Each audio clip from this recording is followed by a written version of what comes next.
야단 맛집을 찾아주셔서 감사합니다. 오늘의 이야기 시작하겠습니다. 옛날 조선시대 어느 고을에 옥분이라는 며느리가 살았다. 옥분은 25의 나이로 사또의 서자에게 시집을 왔다. 친정은 가난했지만 양반 집안이었고 옥분은 글을 읽을 줄 알았으며 무엇보다 정의로운 성품을 지녔다. 하지만 시집살이는 녹록치 않았다. 시아버지 김사또는 고을에서 손꼽히는 권력자였다. 크고 화려한 기와집에 하인만 수십 명이었다. 그런데 옥분의 눈에는 뭔가 이상했다. 백성들은 굶주리는데 사또집 창고는 늘 가득했기 때문이다. 장터에서 곡식을 구하지 못해 오는 아낙네들이 있는데 사또집 부엌에서는 매일 사내진미가 차려졌다. 어느 날 저녁 옥분이 안채 마루에 앉아 바느질을 하고 있었다. 건너편 사랑채에서 시아버지와 아전들의 웃음소리가 들렸다. 올해도 풍년이구먼. 예, 대감날이 쇠고기 넉넉히 모였사옵니다. 옥분은 손을 멈췄다. 쇠고기 넉넉하다고? 그런데 왜 백성들은 굶주리고 있는 거지? 하지만 며느리 주제에 어른 일에 참견할 수는 없었다. 옥분은 입을 다물고 바느질에만 열중했다. 남편 주석이 방으로 들어왔다. 남편은 30을 바라보는 나이였지만 아직도 아버지 사또의 눈치만 살폈다. 아버지 기분이 좋아 보이는구려. 그러하신가 봅니다. 옥분이 담담하게 대답했다. 남편은 아내의 말투가 차갑다는 것을 눈치채지 못했다. 내일은 장터에 다녀오시오. 비다니며 옷가락지며 사고 싶은 것을 다 사오시오. 옥분은 고개를 저었다. 필요한 것이 없습니다. 남편은 이해할 수 없다는 표정을 지었다. 이상하네. 다른 집 여인들은 좋아하던데. 하지만 더 묻지 않았다. 원래 아내는 그런 사람이었다. 남편이 잠들자 옥분은 창밖을 내다보았다. 달빛 아래 사또집의 커다란 쇠곡 창고가 보였다. 저 안에는 무엇이 들었을까? 정말 백성들을 위한 곡식일까? 옥분은 한숨을 쉬었다. 시집 온 지 3년. 옥분은 점점 더 답답함을 느꼈다. 정의롭게 살고 싶었지만 집안에서는 그럴 수가 없었다. 이렇게 평생을 살아야 하는 건가? 그날 밤 옥분은 잠을 이루지 못했다. 옥분의 의심은 확신으로 바뀌었다. 어느 날 시어머니의 심부름으로 옥분은 장터에 나갔다. 겨울이 다가오는 계절이라 장터는 사람들로 붐볐다. 그런데 곡식 가게 앞이 이상했다. 쌀 한 말 값이 평소보다 2배나 올라 있었다. 아니, 이게 무슨 일이오? 한 아낙네가 소리쳤다. 곡식 장수가 고개를 저었다. 관에서 쇠곡을 걷어가느라 시중에 쌀이 없소이다. 하지만 올해는 풍년이었지 않소? 풍년이고 뭐고 관에서 다 가져갔소. 옥분은 그 말을 듣고 가슴이 철렁했다. 장터 한쪽에서는 굶주린 아이가 울고 있었다. 어미가 아이를 달래며 눈물을 흘렸다. 조금만 참거라. 어미가 뭐라도 구해올게. 옥분은 차마 그 모습을 볼 수 없어 고개를 돌렸다. 집으로 돌아오는 길, 옥분의 발걸음은 무거웠다. 쇠곡을 걷어갔다면 그게 다 우리 집 창고에? 집에 도착하여 마당을 지나는데 사랑채에서 목소리가 들렸다. 창문 틈으로 안을 들여다보니 시아버지 김사또와 악덕 아전 장쇠가 앉아 있었다. 탁자 위에는 황금빛 금괴가 수북히 쌓여 있었다. 장쇠가 비굴하게 웃으며 말했다. 대감마님, 이번 달 상납분입니다. 김사또가 금괴를 쓰다듬으며 흡족해했다. 수고했네. 내년에도 부탁하네. 염려 마십시오. 백성들한테서 거둔 쇠곡을 팔아 더 많은 돈을 만들어 오겠습니다. 옥분은 그 말을 듣고 온몸이 굳었다. 쇠곡을 팔아? 백성들을 위해 보관해야 할 곡식을 팔아서 금으로 바꾼단 말인가? 옥분은 분노가 치밀어 올랐지만 꾹 참았다. 그때 뒤에서 목소리가 들렸다. 며느라, 거기서 뭐 하느냐? 시어머니였다. 아, 아무것도 아니옵니다. 옥분은 급히 안채로 돌아왔다. 가슴이 두근거렸다. 그날 밤 남편이 물었다. 오늘 무슨 일이 있었소? 얼굴이 안 좋소. 아닙니다. 옥분은 차갑게 대답하고 이불을 덮었다. 하지만 잠이 오지 않았다. 머릿속으로 장터의 굶주린 백성들과 탁자 위의 금괴가 계속 어른거렸다. 이걸 어찌해야 하나? 알면서도 모른 척할 수는 없지 않은가? 옥분은 창밖을 보았다. 구름이 잔뜩 낀 하늘이었다. 곧 눈이 올 것만 같았다. 그러던 어느 날 밤, 그날은 겨울 첫눈이 내렸다. 저녁 무렵부터 펑펑 쏟아지기 시작한 눈은 밤이 깊도록 그치지 않았다. 옥부는 잠이 오지 않아 뒤뜰 산책로를 거닐고 있었다. 하얀 눈이 세상을 덮고 있었다. 이렇게 깨끗한 세상이라면 얼마나 좋을까? 그때였다. 산비탈 어귀에서 무언가 쿵 소리가 났다. 옥분이 다가가 보니 한 남자가 눈밭에 쓰러져 있었다. 남자는 정신을 잃은 상태였다. 온몸이 눈에 젖어 얼어붙기 직전이었다. 옥분은 주위를 둘러보았다. 다행히 아무도 없었다. 이대로 두면 죽을 것이다. 옥부는 힘겹게 남자를 일으켜 세웠다. 사랑채 뒤편에 빈 창고로 끌고 갔다. 창고 안에는 오래된 이불과 집단이 있었다. 옥부는 남자를 이불로 덮고 따뜻하게 해주었다. 잠시 후 남자가 신음하며 눈을 떴다. 정신이 드셨습니까? 남자는 옥분을 보고 당황했다. 제가 어떻게... 쓰러져 있기에 이곳으로 모셨소. 몸은 괜찮소? 남자가 몸을 일으켰다. 27쯤 되어 보이는 젊은 선비였다. 옷차림은 초라했지만 눈빛만은 또렷했다. 목숨을 구해주셨군요. 고맙습니다. 천만에요. 그런데 어째서 이런 곳에 쓰러져 계셨습니까? 남자는 잠시 망설이더니 입을 열었다. 실은 저는 관군의 밀정입니다. 옥분이 깜짝 놀라 뒤로 물러섰다. 밀정이라니. 남자가 고개를 끄덕였다. 제 이름은 이한입니다. 조정에서 이 고을 사또의 부패를 조사하라는 밀명을 받고 왔습니다. 사또의 부패? 옥분의 가슴이 두근거렸다. 이한이 계속 말했다. 이 고을 사또가 백성의 세곡을 빼돌려 사리사욕을 채우고 있다는 제보가 있었습니다. 증거를 찾던 중 들켰고 사또의 앞잡이들에게 쫓기다가 이곳까지 왔습니다. 옥분은 며칠 전 본 광경이 떠올랐다. 탁자 위의 금괴와 악덕 아전의 말. 그게 사실이요? 이한이 옥분을 똑바로 쳐다보았다. 부인께서 이 집 며느리시군요. 그렇소. 그럼 더더욱 아시겠군요. 이 집에서 벌어지는 일들을. 옥분은 입술을 깨물었다. 알고 있었다. 하지만 어쩔 도리가 없었다. 이한이 말했다. 저를 숨겨주신 은혜를 잊지 않겠습니다. 눈이 멎으면 진실도 드러날 것입니다. 옥분이 물었다. 그 말은 무슨 뜻이요? 눈이 그치면 제가 움직일 수 있습니다. 옥분이 결심한 듯 말했다. 며칠간은 여기 계셔도 됩니다. 다만 들키지 않도록 조심하십시오. 이한이 깊이 고개를 숙였다. 감사합니다. 옥분이 일어서며 말했다. 하지만 한 가지만 약속해 주시오. 무엇입니까? 살아남으시오. 꼭. 이한이 고개를 끄덕였다. 옥분은 창고문을 닫고 나왔다. 이 부패를 밝혀내겠습니다. 옥분은 잠시 생각에 잠겼다. 만약 이 사람을 돕는다면 시댁과 남편을 배신하는 것이었다. 세상 밖으로 눈은 여전히 쏟아져 내리고 있었다.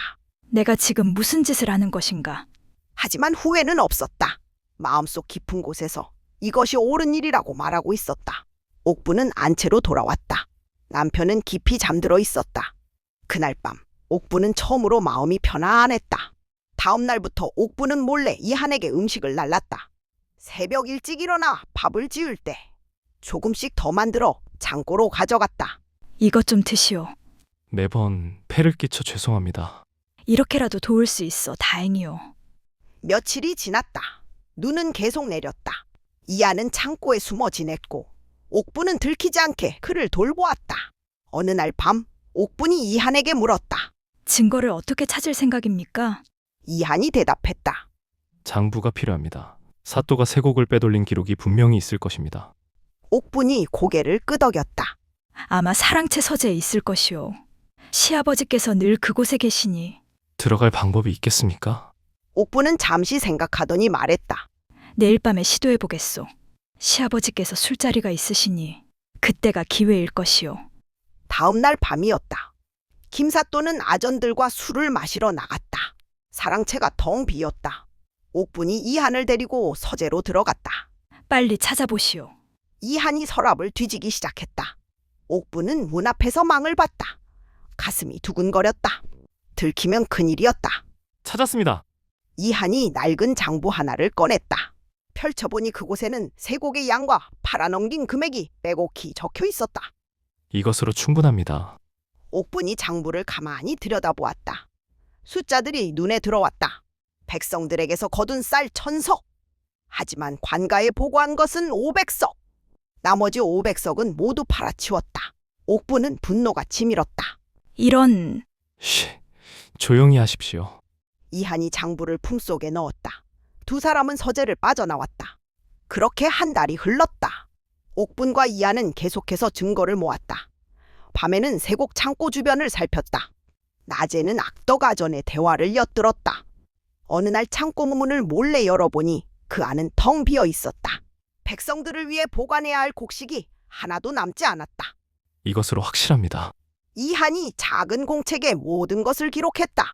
함께 위험을 무릅쓰는 동안 둘 사이에는 오묘한 감정이 자라고 있었다. 어느 날 저녁 창고에서 이한이 말했다. 부인께서는 왜 이렇게까지 하시는 겁니까? 들키면 부인께서 더 위험한데. 옥분이 창밖에 눈을 바라보며 대답했다. 모른 척 할 수가 없었소. 양심이 허락하지 않았소. 이한이 옥분을 물끄러미 바라보았다. 부인은 참으로 대단하신 분입니다. 옥분이 고개를 저었다. 아니요, 그저 사람으로서 마땅한 일을 할 뿐이요. 두 사람은 잠시 말없이 눈을 바라보았다. 차가운 겨울밤이었지만 그 창고 안은 묘하게 따뜻했다. 그렇게 두 달이 지났다. 눈은 여전히 내렸다. 하지만 곧 멎을 것 같았다. 이한이 말했다. 이제 증거가 충분합니다. 곧 이것을 가지고 한양으로 가야 합니다. 옥분의 가슴이 철렁했다. 언제 떠나실 생각입니까? 눈이 멎으면 바로. 옥분은 알고 있었다. 이한은 언젠가 떠나야 한다는 것을. 하지만 막상 그 순간이 다가오니 마음이 아려왔다. 이한도 옥분의 마음을 알았다. 하지만 둘 다 말하지 않았다. 그저 침묵 속에서 서로의 마음을 느낄 뿐이었다. 그런데 며칠 후 위험한 신호가 나타나기 시작했다. 어느 날 아침 악덕 아전장쇠가 사또집에 찾아왔다. 대감날이 요즘 이상한 소문이 돕니다. 무슨 소문인가? 한양에서 밀정이 내려왔다는 소문입니다. 김사또의 얼굴이 굳었다. 밀정이라니. 예, 부패한 관리를 색출하러 온다는. 장쇠의 목소리가 낮아졌다. 김사또가 탁자를 탁 쳤다. 대감날이 진정하십시오. 소문일 뿐입니다. 하지만 김사또는 불안했다. 어쨌든 조심해야겠어. 혹시 모르니 창고 주변을 감시하게. 알겠습니다. 옥부는 안채에서 그 대화를 우연히 들었다. 가슴이 철렁했다. 밀정을 의심하고 있다. 그날 밤 옥분이 급히 창고로 갔다. 큰일 났소. 당신을 찾고 있소. 이한의 표정이 굳었다. 들킨 것입니까? 아직은 아닙니다. 하지만 의심하고 있소. 창고 주변을 감시한다고 했소. 이한이 고개를 끄덕였다. 시간이 얼마 남지 않았군요. 어찌할 생각입니까? 증거가 충분하니 곧 떠나야 합니다. 옥분의 마음이 복잡해졌다. 다음 날부터 실제로 하인들이 창고 주변을 돌아다녔다. 옥분은 음식을 가져갈 수도 없었다. 이한은 하루 종일 굶었다. 저녁이 되어서야 겨우 몰래 들어갈 수 있었다. 괜찮소? 이한이 고개를 끄덕였다. 괜찮습니다. 이 정도는. 하지만 얼굴은 창백했다. 며칠 후 더 위험한 일이 벌어졌다. 남편 주석이 옥분에게 물었다. 요즘 당신 이상하오. 밤마다 자주 나가는 것 같은데. 옥분은 당황했지만 태연한 척했다. 뒷간에 다녀왔을 뿐입니다. 그런가? 남편은 의심스러워 보였지만 더 묻지 않았다. 하지만 시어머니는 달랐다. 며느리, 요즘 행동이 수상하구나. 무슨 말씀이십니까? 밤에 몰래 어딜 가는 것 같던데. 아무데도 안 갑니다. 시어머니는 날카로운 눈빛으로 옥분을 쳐다보았다. 옥분은 식은땀이 났다. 그날 밤 다시 창고로 갔을 때 이한이 심각한 표정으로 말했다. 더 이상 부인을 위험에 빠뜨릴 수 없습니다. 무슨 말이요? 내일 밤 저는 떠나겠습니다. 옥분의 가슴이 철렁했다. 너무 급하지 않소? 아직 준비가... 이미 충분합니다. 이 이상 제가 머물면 부인께서 위험합니다. 이한이 옥분의 손을 잡았다. 지금껏 고마웠습니다. 부인의 은혜는 평생 잊지 않겠습니다. 옥분은 손을 빼지 못했다. 저는... 옥분은 말을 잇지 못했다. 이한도 더 이상 말하지 않았다. 둘은 한동안 그저 그렇게 서 있었다. 밖에서는 눈이 점점 약해지고 있었다. 곧 멎을 것 같았다. 다음 날 밤 이한이 떠나기로 한 날이었다. 하지만 그 전에 최악의 일이 벌어졌다. 저녁 무렵 악덕아전 장쇠가 하인들을 이끌고 사또집 곳곳을 뒤지기 시작했다. 구석구석 다 살펴라. 수상한 놈이 숨어 있을지도 모른다.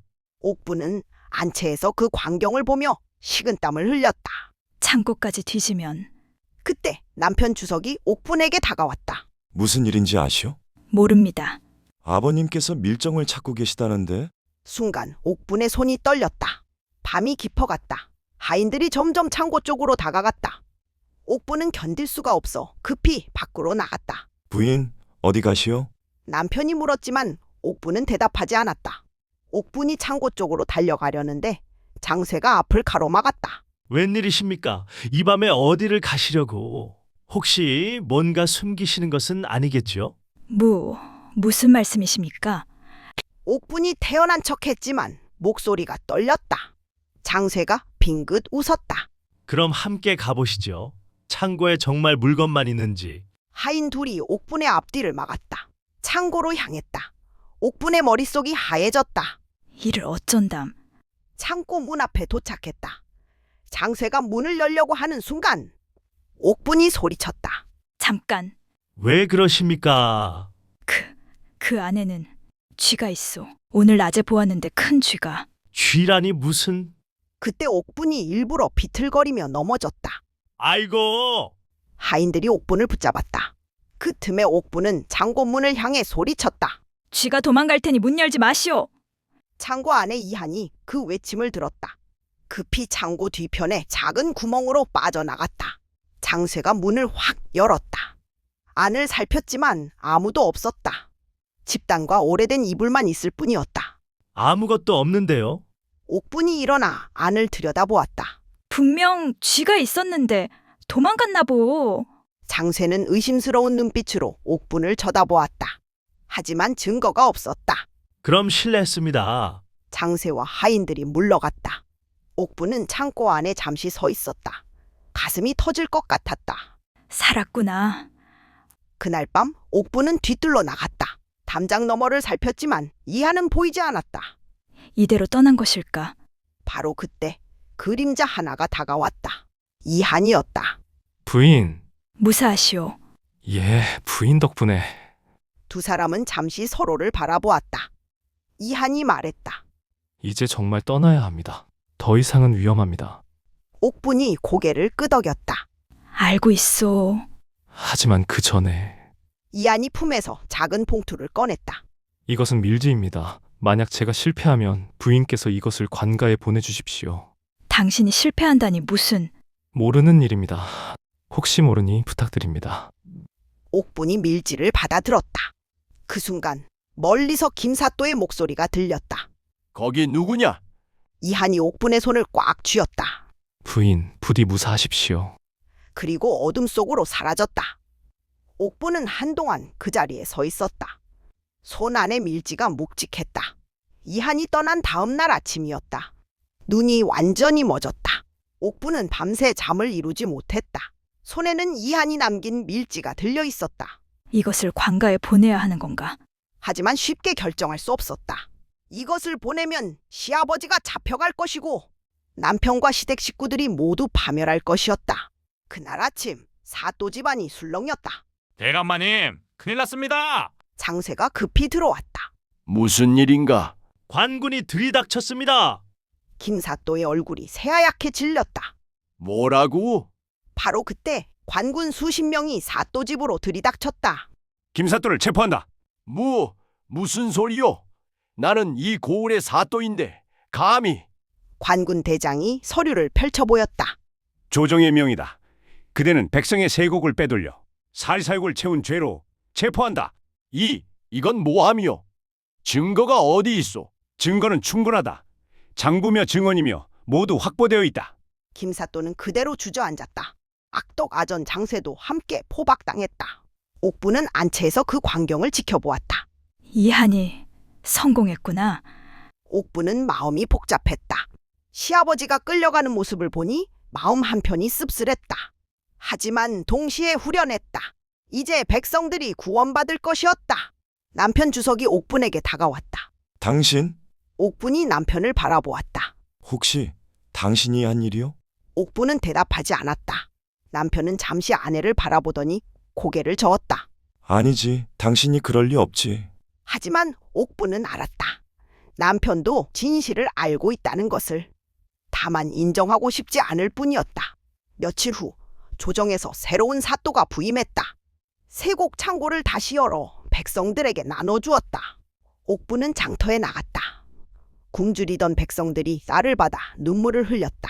이제 살았구나. 우리 아이들을 먹일 수 있겠어. 옥분은 그 모습을 보며 눈시울이 붉어졌다. 이한, 당신이 해낸 일입니다. 그날 밤 옥분은 뒤뜰로 나갔다. 눈은 이미 다 녹아 있었다. 손에는 여전히 이한이 남긴 밀지가 있었다. 결국 쓰지 않았다. 이한이 직접 성공했으니까. 옥분은 밀지를 펼쳐 읽어보았다. 거기에는 이렇게 적혀 있었다. 부인의 용기와 양심이 없었다면 이 일은 절대 불가능했을 것입니다. 부인이야말로 진정한 의인입니다. 눈이 멎으면 진실이 드러나듯 부인의 선한 마음도 언젠가 세상에 알려질 것입니다. 부디 건강하시길. 이한. 옥분은 밀지를 가슴에 품었다. 눈물이 흘러내렸다. 당신도 부디 무사하시길. 바람이 불어왔다. 밀지가 바람에 날려 하늘로 올라갔다. 옥분은 그것을 바라보며 중얼거렸다. 이 눈이 멎으면 새 세상도 오겠지요. 그렇게 겨울이 지나갔다. 그리고 봄이 찾아왔다. 김사또는 유배형에 처해졌고 악덕아전 장쇠는 곤장을 맞고 투옥되었다. 빼돌렸던 재물은 모두 백성들에게 돌려졌다. 새로 부임한 사또는 정념했다. 고을에 다시 평화가 찾아왔다. 옥분의 삶도 변했다. 시아버지가 유배를 가면서 집안은 몰락했다. 큰 기와집을 팔아 빚을 갚고 작은 초가집으로 이사했다. 하인들도 모두 떠났다. 남편 주석은 처음에는 당황했지만 이제는 직접 밭을 일구며 살았다.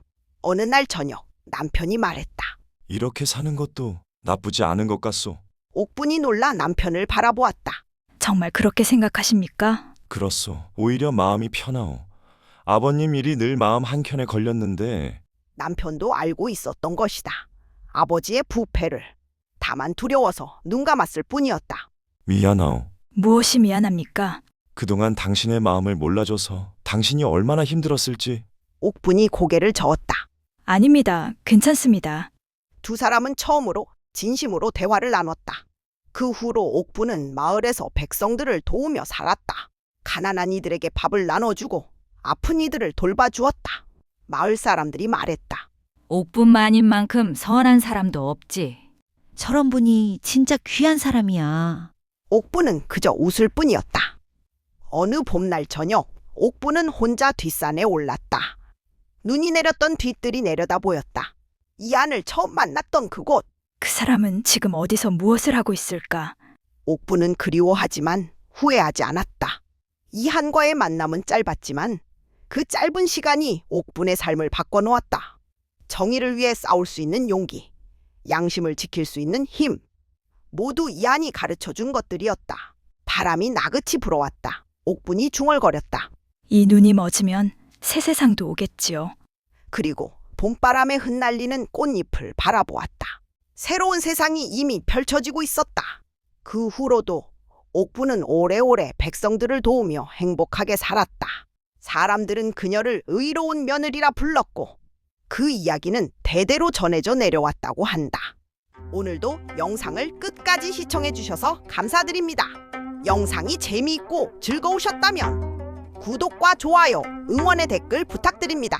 앞으로 더 재미있는 이야기로 인사드리겠습니다. 감사합니다.